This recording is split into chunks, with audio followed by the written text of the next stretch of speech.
बिस्मिल्लाहिर्रहमानिर्रहीम। अस्सलामुअलैकुम to everyone. कैसे हैं आप सब लोग? उम्मीद करती हूँ खैरियत से होंगे। जहाँ भी होंगे खुश होंगे, आबाद होंगे। अल्लाह ताला आप सबको खुश रखे, आबाद रखे, आमीन सुम्मा आमीन। मैं हूँ आयशा नूर और मैं आप सबको अपने चैनल आयशा साहिबा किचन में खुश आमदीद कहती हूँ। मेरे प्यारे प्यारे व्यूअर्स, आज मैं आप लोगों के साथ चना गोश्त की अमेजिंग रेसिपी शेयर करने वाली हूँ जो झटपट बन के तैयार हो जाएगी। और हाँ, गोश्त को गलाने में हमें थोड़ी सी देर लग सकती है, बट ये रेसिपी बहुत ही जबरदस्त और मजे की बन के तैयार होगी। आपका पेट तो भर जाएगा पर दिल कभी नहीं भरेगा। जहाँ पे आप एक रोटी 2 खाएंगे, 2 खाते हैं तो 4 खाएंगे। इतनी मजेदार और लजीज ये रेसिपी बनती है। तो आए चलते हैं इस रेसिपी को बनाना स्टार्ट करते हैं। इस रेसिपी को बनाने के लिए मैंने यहाँ पे आधा किलो गाय का गोश्त ले लिया है और 1 पाव में की दाल ले ली है। अब मैंने देगची के अंदर गोश्त डाल दिया है और साथ ही मैंने 1 अदद प्याज डाल दी है और 1 लीटर मैंने पानी डाल दिया है। इसमें आधा कप मैंने घी डाला है। घी या ऑयल कुछ भी डाल सकते हैं इसके अंदर, अगर घी डालेंगे तो ज्यादा जबरदस्त बनेगा।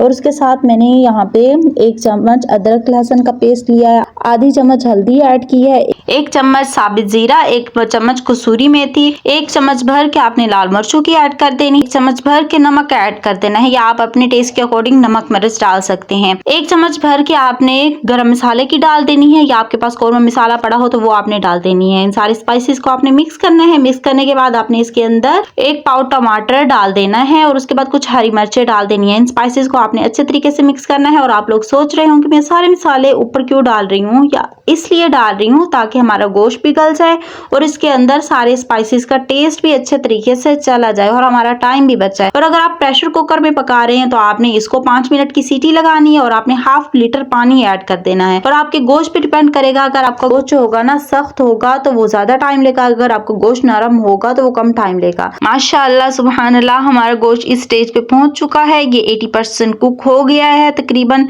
मैंने इसको चेक किया और इसके हर मिसाले हर चीज बराबर है। इसके गरम मसाले जो हमने डाले थे, कसूरी मेथी जो डाली थी, उसकी खुशबू जो है ना निखर निखर के बाहर आ रही है। पूरा घर इसकी खुशबू से मुअत्तर हो चुका है। आपने इसके अंदर 1 लीटर पानी ऐड कर देना है। फिर जैसे ही पानी बॉईल होगा उसके अंदर हम चने की दाल ऐड कर देंगे। मैंने 1 पाव चने की दाल ली थी और उसको मैंने अच्छे तरीके से धो के 2 घंटे पहले भिगो के रख दिया था। आधा किलो मैंने गोश्त लिया है और 1 पाव चने की दाल ली है। इसका फार्मूला मैं आपको बता रही हूँ। आपने ये चने की दाल ऐड कर देनी है। ऐड करने के बाद आपने प्लेट से इसको ढक देना है और 10 मिनट इसको आपने हल्की आंच पे पकाना है। आपकी फ्लेम जो हो ना 3 इंचेस जितनी हो। अगर आप प्रेशर कुकर में बना रहे हैं तो आपने 3 मिनट की सीटी लगानी है। व्यूअर्स, अब इस स्टेज में मैं इसको मीडियम फ्लेम पे पकाऊंगी। जैसे ही हमारा पानी हाफ बचेगा फिर मैं इसको उतार दूंगी और फिर मैं आपसे मिलती हूँ। माशाअल्लाह सुभान अल्लाह, हमारा चना दाल गोश्त बन के रेडी हो चुका है। ये देखें आधा पानी इसके अंदर बच चुका था, मैंने इसको उतार दिया। माशाअल्लाह ये देखें, कलर चेक करें, खुशबू चेक करें। चने की दाल भी अच्छे तरीके से गल चुकी है और हमारा गोश्त भी अच्छे तरीके से गल चुका है। इसको तकरीबन 40 मिनट लगे होंगे। 40 मिनट के अंदर ये पक चुका है। मैंने पतीले के अंदर पकाया इसलिए 40 मिनट लगे हैं। अगर आप प्रेशर कुकर में बना रहे हैं तो इसको थोड़ा लगेगा। आपने टाइम का ख्याल रखना है और अपने गोश्त के हिसाब से आपने इसको पका लेना है।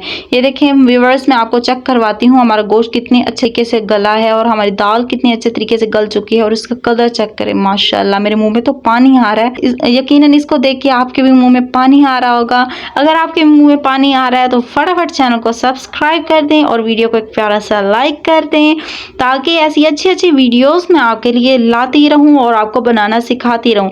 ये व्यूअर्स आपके लिए, आप लोग खा लें। इंशाल्लाह ताला नेक्स्ट ऐसी अच्छी वीडियो के साथ मिलूंगी। तब तक आप अपना ख्याल रखिएगा। अल्लाह हाफिज।